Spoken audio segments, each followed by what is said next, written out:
RM500,000. Cik B. Cik B punya event ni. Berapa Cik B habis ni Cik B? Kalau Cik cakap Mama jangan marah tau. Saya tak tahu, saya baru balik daripada overseas. Cik B, sekejap macam mana? Berapa Cik B? Berapa Cik B habis ni peti Cik B? 500 500 ke dia? 500 apa? ribat. 500,000? Tak balik modal pun Mama buat event ni. Lepas tu? JB just nak apa berhibur dengan orang Perak.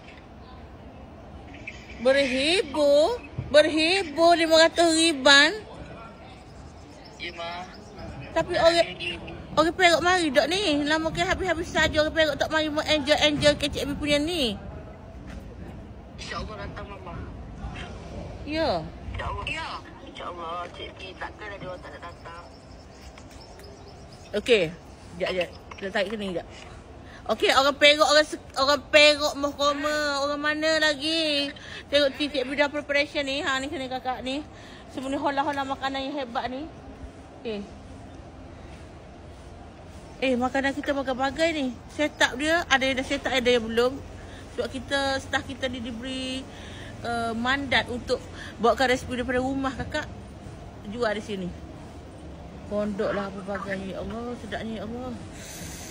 Okey Cik B, lepas tu Cik B nak cari modal balik kan? Cik B nak bayar balik pitih nak buat modal balik ni mana? Modal tu kita fikir lain lah. Modal tu orang support kita tu je lah Mama. You all tolong support dah beli. Habis modal insya-Allah berkat. Insya-Allah berkat dah kakak. Subhanallah. Support Cik B datang ni kita tengok kejap. Okey.